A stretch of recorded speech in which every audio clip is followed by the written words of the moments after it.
ഈശോ മിശിഹായ്ക്ക് സ്തുതിയായിരിക്കട്ടെ. ആദ്യ കുർബാന സ്വീകരണത്തിലൂടെ ഈശോയെ ജീവിതത്തിൽ ആദ്യമായി സ്വീകരിക്കാൻ ഒരുങ്ങുന്ന എല്ലാ കുഞ്ഞു കൂട്ടുകാർക്കും എല്ലാവിധ പ്രാർത്ഥനകളും ഭാവുകങ്ങളും നേരുന്നു. ആദ്യ കുർബാന സ്വീകരണത്തിൻ്റെ ഒരുക്ക ക്ലാസ്സിൻ്റെ പുതിയൊരു അധ്യായത്തിലേക്ക് നമുക്കൊന്ന് പ്രവേശിക്കാം.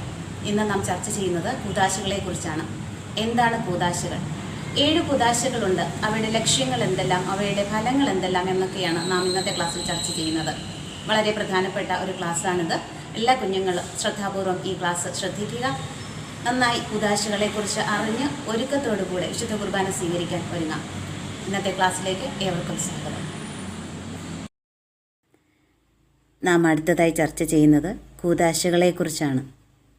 എന്താണ് കൂദാശകൾ? കാദേശ് എന്ന സുറിയാനി വാക്കിൽ നിന്നാണ് കൂദാശ എന്ന പദം ഉത്ഭവിച്ചത്. ഈ കാദേശ് എന്ന വാക്കിന് എന്താണ് അർത്ഥം? വിശുദ്ധീകരിക്കുക, പരിശുദ്ധമാക്കുക എന്നൊക്കെയാണ് അർത്ഥം. കൂദാശകൾ കർത്താവായ യേശു ക്രിസ്തുവിനാൽ സ്ഥാപിതമാണ്. അത് മനുഷ്യ സൃഷ്ടിയല്ല. ക്രിസ്തുവിൽ വിശ്വസിക്കുന്നവർക്ക് കൂദാശകൾ രക്ഷയ്ക്കാവശ്യമാണ്. നമ്മളെല്ലാം ക്രിസ്തുവിൽ വിശ്വസിക്കുന്നവരാണ്, അല്ലേ? അപ്പോൾ ക്രിസ്തുവിൽ വിശ്വസിക്കുന്ന നമുക്ക് ഓരോരുത്തർക്കും രക്ഷയ്ക്ക് അത്യാവശ്യമായ കാര്യങ്ങളാണ് കൂദാശകൾ. കാരണം അവ കൗദാശിക കൃപാവരം പ്രദാനം ചെയ്യുന്നു. കൂദാശപരമായ കൃപാവരം നൽകുന്നതാണ് കൂദാശകൾ. നിരന്തരം രക്ഷയുടെ അനുഭവത്തിൽ വളരുവാനും യേശുക്രിസ്തുവിലും യേശുക്രിസ്തുവിനു വേണ്ടിയും ജീവിക്കാനും ഈ കൃപാവരം ആവശ്യമാണ്. കൂദാശകൾ പരികർമ്മം ചെയ്യുമ്പോൾ സഭ അപ്പോസ്തലന്മാരിൽ നിന്ന് കൈമാറി കിട്ടിയ വിശ്വാസം ഏറ്റുപറയുകയും നിത്യജീവന്റെ മുൻ ആസ്വാദനം സ്വീകരിക്കുകയുമാണ് ചെയ്യുന്നത്.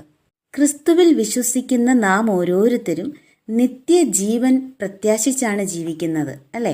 ആ നിത്യജീവന്റെ മുൻ ആസ്വാദനം നമുക്ക് സ്വീകരിക്കാൻ സാധിക്കുന്നത് ഈ കൂദാശ സ്വീകരണങ്ങളിലൂടെയാണ്, ഈ കൂദാശകളിലൂടെയാണ്.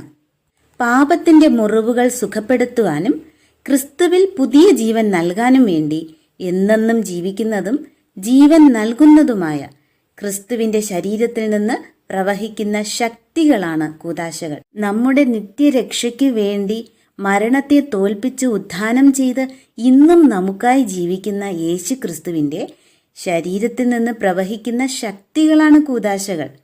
ഈ സഭയുടെ 7 കൂദാശകൾ ക്രിസ്തീയ ജീവിതത്തിന്റെ എല്ലാ ഘട്ടങ്ങളെയും എല്ലാ സുപ്രധാന നിമിഷങ്ങളെയും സ്പർശിക്കുന്നവയാണ്. അതായത് ഒരു വ്യക്തിയുടെ ജനനം മുതൽ മരണം വരെയും ഓരോ കൂദാശകളും അവന് ലഭിക്കുമ്പോൾ അത് അത്രയേറെ പ്രാധാന്യം അർഹിക്കുന്നു, സുപ്രധാനമാണ്. അവ അഭിവാജ്യമായി ഒരു ക്രിസ്ത്യാനിയുടെ ജീവിതത്തിൽ ഉടനീളം നിലനിൽക്കുന്ന വിശുദ്ധ കർമ്മങ്ങളാണ് കൂദാശകൾ. വിശുദ്ധ തോമസ് അക്വീനാസിന്റെ വാക്കുകളിൽ എല്ലാ കൂദാശകളും അവയുടെ സവിശേഷ ലക്ഷ്യമായ വിശുദ്ധ കുർബാനയിലേക്ക് നയിക്കുന്നു. കൂദാശകളുടെ കേന്ദ്രമായി വിശുദ്ധ തോമസ് അക്വീനാസ് പറയുന്നത് ഏതാണ്? വിശുദ്ധ കുർബാനയാണ് എന്നാണ്. ഇനി കൂദാശ എന്നാൽ എന്ത് നോക്കാം. ക്രിസ്തു സ്ഥാപിച്ചതും തിരുസഭ പരികർമ്മം ചെയ്യുന്നതും അദൃശ്യമായ ദൈവിക ജീവൻ നൽകി നമ്മെ വിശുദ്ധീകരിക്കുകയും ചെയ്യുന്ന ദൃശ്യമായ അടയാളങ്ങളാണ് കൂദാശകൾ. സ്നേഹമുള്ള കുഞ്ഞുങ്ങളെ, ഓരോ കൂദാശയും അദൃശ്യമായ ദൈവിക ജീവൻ നൽകി നമ്മെ വിശുദ്ധീകരിക്കുന്ന തിരുകർമ്മങ്ങളാണ്. അവയെ അത്രയും ഭക്തിയോടുകൂടി മനസ്സിലാക്കി ഉൾക്കൊള്ളുമ്പോൾ മാത്രമേ ഓരോ കൂദാശ സ്വീകരണങ്ങളും നമ്മുടെ ജീവിതത്തിൽ, നിങ്ങളുടെ ഓരോരുത്തരുടെയും കുഞ്ഞു ജീവിതങ്ങളിൽ അത് സാർത്ഥകമായി ഭവിക്കുകയുള്ളൂ. അപ്പോൾ എത്രമാത്രം പ്രാധാന്യമാണ് ഓരോ കൂദാശകൾക്കും ഉള്ളത് എന്ന് നിങ്ങൾ ആഴത്തിൽ മനസ്സിലാക്കി ഉൾക്കൊള്ളാൻ, സ്വീകരിക്കാൻ നിങ്ങൾ ഒരുങ്ങണം.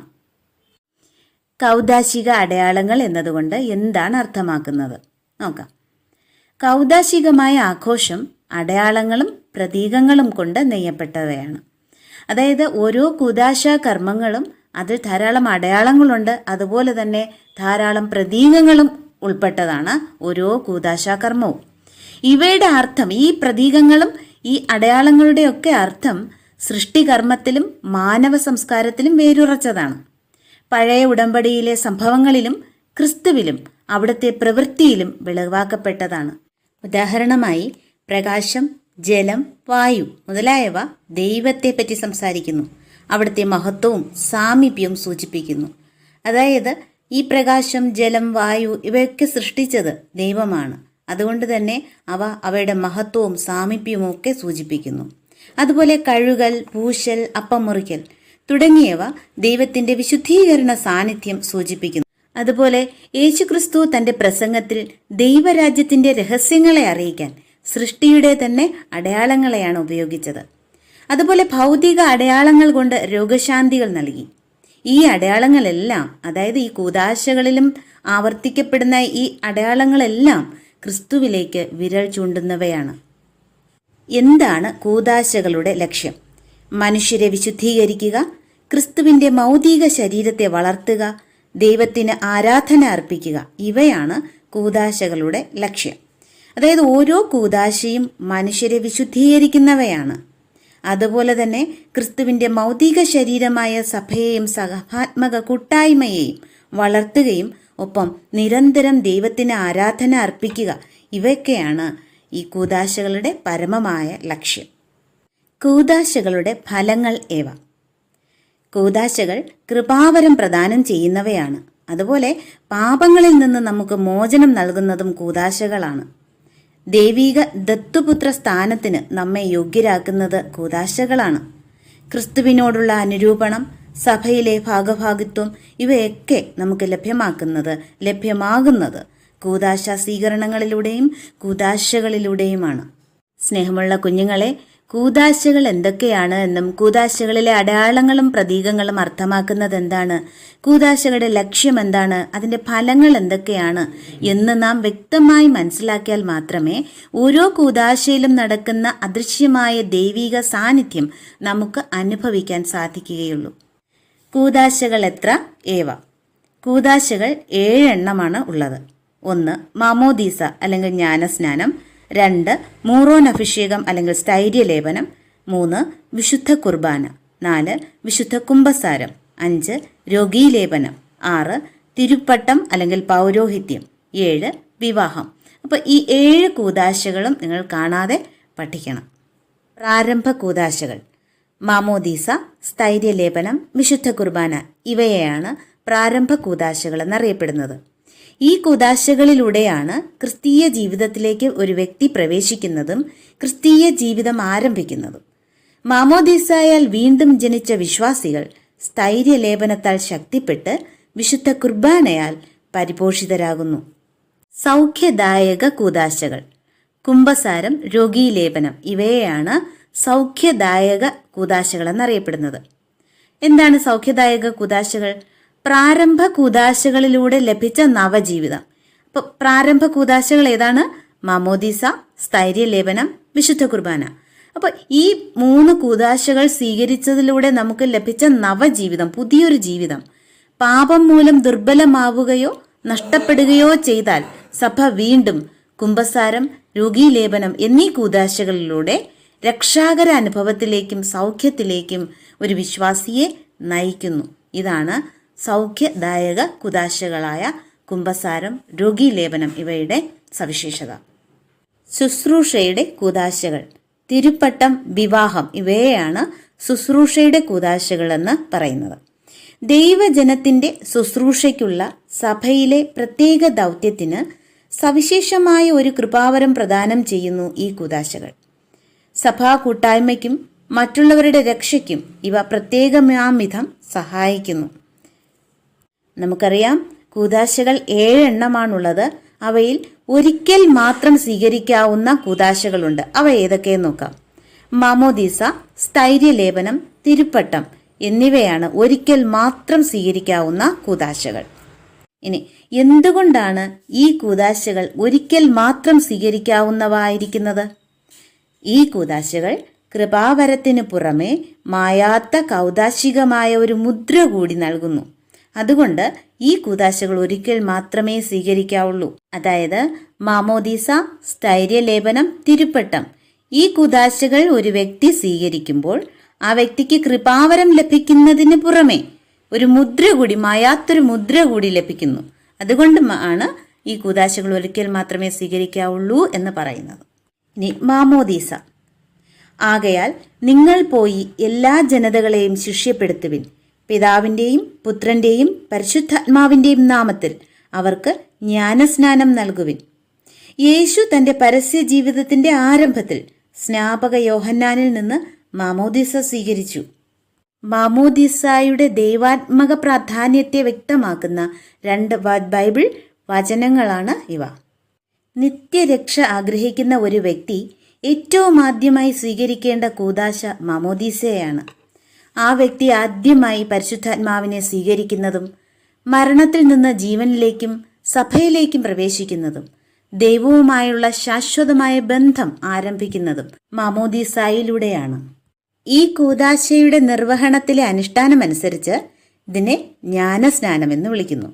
ജ്ഞാനസ്നാനപ്പെടുത്തുക എന്നതിന് മുക്കുക, തലയിൽ കുരിശാകൃതിയിൽ വെള്ളമൊഴിക്കുക, താഴ്ത്തുക എന്നൊക്കെയാണ് അർത്ഥം. ജ്ഞാനസ്നാന തൊട്ടിയിലേക്ക് ഇറക്കൽ ക്രിസ്തുവിന്റെ മരണത്തെയും അതിൽ നിന്ന് ഉയർത്തുന്നത് ക്രിസ്തുവിന്റെ ഉയർത്തെഴുന്നേൽപ്പിനെയുമാണ് സൂചിപ്പിക്കുന്നത്. മാമോദീസ സ്വീകരണത്തിലൂടെ സ്നാനാർത്ഥി പാപത്തിന് മരിക്കുകയും ക്രിസ്തുവിൽ ഉയർക്കുകയും ചെയ്യുന്നു. ഇനി എന്താണ് മാമോദീസ? ജന്മപാപത്തിൽ നിന്നും കർമ്മപാപമുണ്ടെങ്കിൽ അതിൽ നിന്നും മോചിപ്പിച്ച് നമ്മെ ദൈവത്തിന്റെ മക്കളും സ്വർഗത്തിന് അവകാശികളും തിരുസഭയിലെ അംഗങ്ങളുമാക്കുന്ന കൂദാശയാണ് മാമോദീസ. സ്നേഹമുള്ള കുഞ്ഞുങ്ങളെ, നിങ്ങൾ ഓരോരുത്തരും മാമോദീസ എന്ന കൂദാശ സ്വീകരിച്ചവരാണ്. അപ്പം നിങ്ങൾ ജന്മപാപത്തിൽ നിന്നും നിങ്ങളുടെ കർമ്മപാപമുണ്ടെങ്കിൽ അതിൽ നിന്നുമൊക്കെ നിങ്ങളെ ദൈവം രക്ഷിച്ച് ദൈവത്തിൻ്റെ മക്കളും സ്വർഗത്തിന് അവകാശികളും അതുപോലെ തിരുസഭയുടെ അംഗങ്ങളുമാക്കി മാറ്റിയ വലിയ കൂദാശ കർമ്മമാണ് മാമോദീസ എന്ന് നിങ്ങൾ മനസ്സിലാക്കുക. മാമോദീസ എന്ന കൂദാശയുടെ ലക്ഷ്യമെന്ത്? ലക്ഷ്യം ഇതാണ്: ഉത്ഭവ പാപത്തോടെ ജനിച്ച ഒരു വ്യക്തിയെ, അതായത് ജനിച്ചപ്പോൾ തന്നെ മാതാപിതാക്കളുടെ പാപം കുഞ്ഞിന് ഉണ്ടായിരിക്കാം.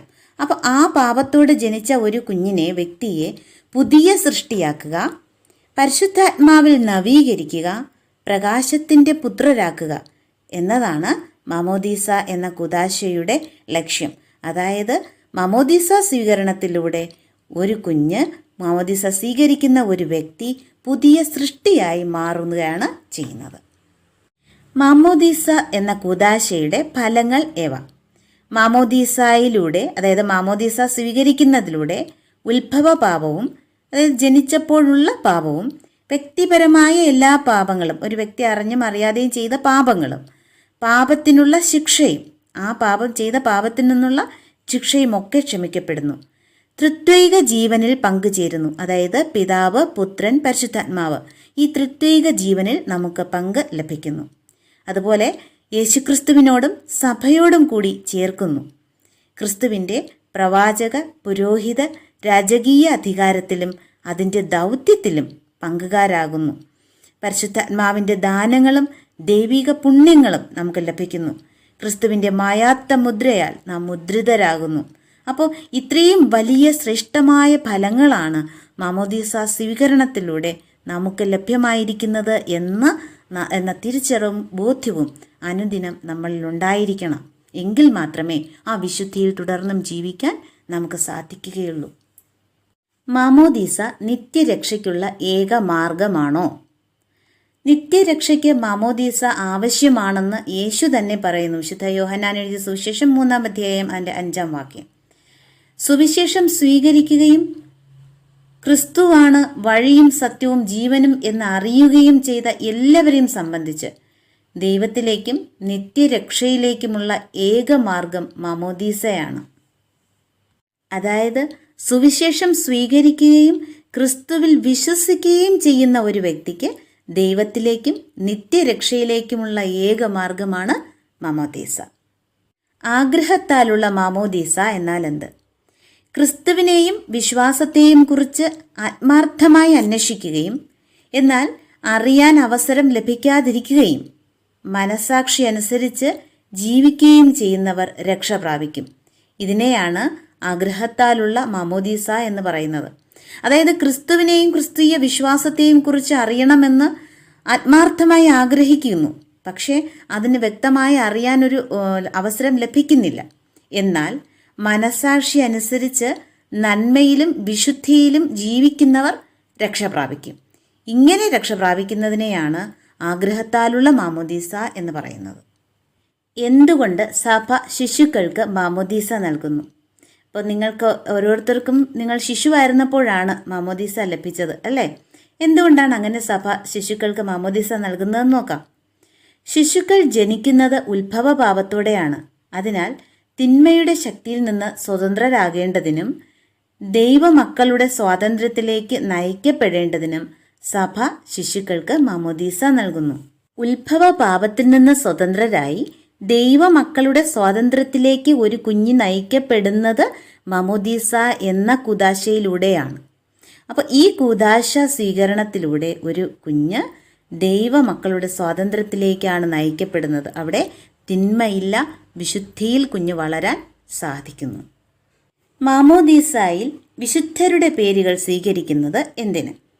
അപ്പോൾ നിങ്ങൾക്ക് ഓരോരുത്തർക്കും ഒരു മാമോദീസ പേരുണ്ട്, അല്ലാതെ ഒഫീഷ്യലായിട്ട് വേറൊരു പേരുണ്ട് അല്ലേ? അപ്പോൾ ഈ മാമോദീസ പേര് എന്തിനാണ് വിശുദ്ധരുടെ പേര് തന്നെ നൽകുന്നത് എന്ന് നോക്കാം. വിശുദ്ധരേക്കാൾ നല്ലവരും നല്ല സഹായികളും ഇല്ല. എൻ്റെ പേര് ഒരു വിശുദ്ധൻ്റേതാണ് എങ്കിൽ എനിക്ക് സ്വർഗത്തിൽ ഒരു സുഹൃത്തുണ്ട്. അപ്പോൾ നിങ്ങളുടെ മാമോദീസ പേര് ഒരു വിശുദ്ധൻ്റേതാണ് എങ്കിൽ ആ വിശുദ്ധൻ സ്വർഗത്തിൽ നിങ്ങളുടെ സുഹൃത്തായിരിക്കും. അതുകൊണ്ടാണ് മാമോദീസായിൽ കുഞ്ഞുങ്ങൾക്ക് വിശുദ്ധരുടെ പേരുകൾ നൽകുന്നത്. മൂറോൻ അഭിഷേകം അല്ലെങ്കിൽ സ്ഥൈര്യലേപനം എന്താണെന്ന് നോക്കാം. കർത്താവായ യേശു ക്രിസ്തുവിൻ്റെ നാമത്തിൽ മാമോദീസ സ്വീകരിച്ചവരുടെ മേൽ ശിഷ്യന്മാർ കൈകൾ വച്ചു. അവർ പരിശുദ്ധാത്മാവിനെ സ്വീകരിക്കുകയും ചെയ്തു. അപ്പോസ്തല പ്രവൃത്തികളുടെ പുസ്തകം 8-ാം അധ്യായം 14 മുതൽ 17 വരെയുള്ള തിരുവചനങ്ങൾ. മൂറോൻ എന്ന ഗ്രീക്ക് വാക്കിനർത്ഥം സുഗന്ധ തൈലം എന്നാണ്. ഒലിവെണ്ണയും വിവിധ തരം സുഗന്ധ തൈലങ്ങളും ചേർത്ത തൈലം മെത്രാന്മാർ കൂദാശ ചെയ്യുമ്പോഴാണ് മൂറോൻ തൈലമായി മാറുന്നത്. ഈ തൈലം കൊണ്ട് തൃത്വനാമത്തിൽ മുദ്രകുത്തി വ്യക്തിയെ മുഴുവനായും അഭിഷേകം ചെയ്യുന്നതിനാലാണ് മൂറോൻ അഭിഷേകം എന്ന് ഈ കൂദാശ അറിയപ്പെടുന്നത്. മാമോദീസായാൽ ലഭിച്ച കൃപാവരത്തിൻ്റെ സ്ഥിരീകരണവും ശക്തീകരണവും സംഭവിക്കുന്നതിനാൽ സ്ഥൈര്യലേപനമെന്ന് ഈ കൂദാശയെ വിളിക്കുന്നു. ഈ അഭിഷേകം ദൈവം പരിശുദ്ധാത്മാവിനാൽ അഭിഷേകം ചെയ്ത ക്രിസ്തുവിൻ്റെ അഭിഷേകത്തിൽ നിന്നു തന്നെ ഉത്ഭവിക്കുന്നതാണ്. തൈലാഭിഷേകം വഴി പരിശുദ്ധാത്മാവിൻ്റെ മുദ്ര സ്വീകരിക്കുന്നു. മുദ്ര ഒരു വ്യക്തിയുടെ പ്രതീകമാണ്. അയാളുടെ അധികാരത്തിൻ്റെ ഉടമസ്ഥതയുടെ അടയാളമാണ്. ഈ മുദ്ര നാം പൂർണ്ണമായും ക്രിസ്തുവിൻ്റേതും അവിടുത്തെ ശുശ്രൂഷയ്ക്കായി തിരഞ്ഞെടുക്കപ്പെട്ടവരും ആണ് എന്ന് സൂചിപ്പിക്കുന്നു. മൂറോൻ അഭിഷേകം എന്ന കൂദാശയുടെ ലക്ഷ്യമെന്ത്? പരിശുദ്ധാത്മാവിൻ്റെ പ്രത്യേക ആവാസത്താൽ ഒരു ക്രിസ്ത്യാനിയെ വിശ്വാസത്തിൽ സ്ഥിരതയുള്ളവനും ക്രിസ്തുവിൻ്റെ പടയാളിയുമാക്കി തീർക്കുന്നു. അതായത് നമ്മിലെ ക്രിസ്തീയ വിശ്വാസത്തെ സ്ഥിരതയുള്ളത്, ഉറപ്പുള്ള ക്രിസ്തവ വിശ്വാസമുള്ളവരും ക്രിസ്തുവിന് വേണ്ടി നിലകൊള്ളുന്നവരുമാക്കി തീർക്കുന്നത് മൂറോൻ അഭിഷേകം എന്ന കൂദാശയുടെ പരമപ്രധാനമായ ലക്ഷ്യമാണ്. മൂറോൻ അഭിഷേകം എന്ന കൂദാശയുടെ ഫലങ്ങൾ ഏവ? പരിശുദ്ധാത്മാവിൻ്റെ സവിശേഷമായ വർഷിക്കപ്പെടലാണ് ഈ കൂദാശയുടെ ഫലം. അപ്പോൾ മൂറോൻ അഭിഷേകം സ്വീകരിക്കുന്ന ഒരു വ്യക്തിക്ക് പരിശുദ്ധാത്മാവിൻ്റെ സവിശേഷമായ അനുഗ്രഹം ധാരാളമായി ഉണ്ടാകും. പരിശുദ്ധാത്മാവിൻ്റെ ഫലങ്ങൾ പുറപ്പെടുവിക്കാൻ നമ്മെ ശക്തരാക്കുന്നു. അപ്പോൾ നമ്മുടെ വാക്കിലും ചിന്തയിലും പ്രവൃത്തിയിലുമൊക്കെ പരിശുദ്ധാത്മാവിൻ്റെ ഫലം പുറപ്പെടുവിക്കാൻ നമ്മെ സഹായിക്കുന്നു. സുവിശേഷം പ്രഘോഷിക്കാനും ക്രിസ്തീയ വിശ്വാസത്തിന് സാക്ഷ്യം വഹിക്കുവാനും തിന്മയ്ക്കെതിരെ പോരാടുവാനും വേണ്ട ശക്തി ലഭിക്കുന്നു. അതായത് ക്രിസ്തീയ വിശ്വാസത്തിൽ അടിയുറച്ച് വിശ്വസിച്ചുകൊണ്ട് തിന്മയ്ക്കെതിരെ പോരാടി നന്മപൂരിതമായ ഒരു ജീവിതം നയിക്കാൻ നമ്മെ സഹായിക്കുവാൻ ഈ മൂറോൻ അഭിഷേകത്തിന് വലിയ ശക്തിയുണ്ട്. അതിന് സാധിക്കും. പരിശുദ്ധാത്മാവിൻ്റെ ദാനങ്ങൾ എത്ര ഏവ? പരിശുദ്ധാത്മാവിൻ്റെ ദാനങ്ങൾ 7 എണ്ണമാണ്. 1 ജ്ഞാനം, 2 ബുദ്ധി, 3 ആലോചന, 4 ആത്മശക്തി അല്ലെങ്കിൽ ധൈര്യം, 5 അറിവ്, 6 ഭക്തി, 7 ദൈവഭയം. പരിശുദ്ധാത്മാവിൻ്റെ ഈ 7 ദാനങ്ങളും യേശുവിൻ്റെ വ്യക്തിത്വമാണ്. ഈ ദാനങ്ങൾ വിശ്വാസികളെ ദൈവീക പ്രചോദനങ്ങൾ സന്നദ്ധതയോടെ അനുസരിച്ച് ജീവിക്കാൻ പ്രാപ്തരാക്കുന്നു. സ്നേഹമുള്ള കുഞ്ഞുങ്ങളെ, പരിശുദ്ധാത്മാവിൻ്റെ ഈ 7 ദാനങ്ങളും നിങ്ങൾ കാണാതെ പഠിക്കണം, അത് ഹൃദ്യസ്ഥമാക്കണം. പരിശുദ്ധാത്മാവിൻ്റെ ഫലങ്ങൾ. പരിശുദ്ധാത്മാവിൻ്റെ ഫലങ്ങൾ 12 എണ്ണമുണ്ട്. 1 സ്നേഹം, 2 ആനന്ദം, 3 സമാധാനം, 4 ക്ഷമ, 5 ദയ, 6 നന്മ, 7 ഔദാര്യം, 8 സൗമ്യത, 9 വിശ്വസ്തത, 10 അടക്കം, 11 ആത്മസംയമനം, 12 വിശുദ്ധി. ഇവയാണ് പരിശുദ്ധാത്മാവിൻ്റെ ഫലങ്ങൾ.